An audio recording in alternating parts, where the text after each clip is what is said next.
അദ്ദേഹം politically high ലെവലിൽ നിൽക്കുന്ന ഒരു വ്യക്തിയാണെന്നുള്ള ഒരു ധാരണയൊക്കെ ഉണ്ടെങ്കിൽ ഞാൻ ഒരുപക്ഷെ നേരിട്ട് വീട്ടിൽ പോയി കണ്ട് കാര്യങ്ങൾ സംസാരിച്ചേനെ. ശബ്ദരേഖയിൽ ഉയർന്ന വിവാദം, വിമർശനം, വില്ലേജ് ഓഫീസർക്കെതിരെ ഇടത് കേന്ദ്രങ്ങൾ ശക്തിപ്പെടുത്തിയ സമൂഹമാധ്യമ പ്രചാരണം, പരാതിക്കോ കേസിനോ താല്പര്യമില്ലെന്ന് പറയുന്നു ജോസഫ് ജോർജ്.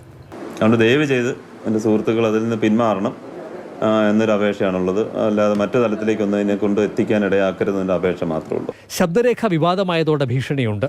ഇന്നും ഫോണിൽ വിളിച്ച ഒരാൾ അത്തരത്തിൽ സംസാരിച്ചു.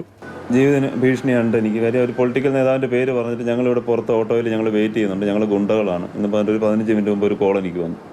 ഞാനത് കോൾ ജസ്റ്റ് അറ്റൻഡ് ചെയ്തു. പിന്നെ അവർ ഈ സംസാരം കേട്ടപ്പോൾ ഞാൻ അവിടെ നിർത്തി. പിന്നെ അവരുമായിട്ട് സംസാരിച്ചില്ല. പുതിയ വീട് നിർമ്മിച്ചതിന് ഒറ്റത്തവണ നികുതിയായി 9,300 രൂപ സഞ്ജു അടയ്ക്കാനുണ്ട്. പലതവണ അറിയിപ്പ് നൽകിയിട്ടും പണമടച്ചില്ല. കുടിശ്ശിക ഓർമ്മപ്പെടുത്താനാണ് ശ്രമിച്ചതെന്നും ജോസഫ് ജോർജ് പറഞ്ഞു. അതേസമയം അങ്ങാടിക്കൽ വില്ലേജ് ഓഫീസറായിരിക്കെ ജോസഫ് ജോർജ് 10,000 രൂപ കൈക്കൂലി വാങ്ങിയതിന് പിടിക്കപ്പെട്ട ആളാണെന്ന് MV സഞ്ജു ആരോപിച്ചു. തുടർന്ന് സസ്പെൻഷനിലായി. അത് കരുതിക്കൂട്ടി ചെയ്തതാണ്.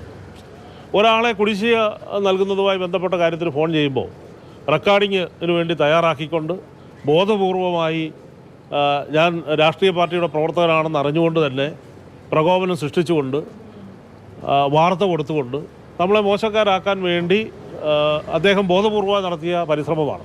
സ്ഥലം മാറ്റം ലഭിച്ചില്ലെങ്കിൽ അവധിയിൽ പ്രവേശിക്കാനാണ് വില്ലേജ് ഓഫീസറുടെ ആലോചനയത്രേ.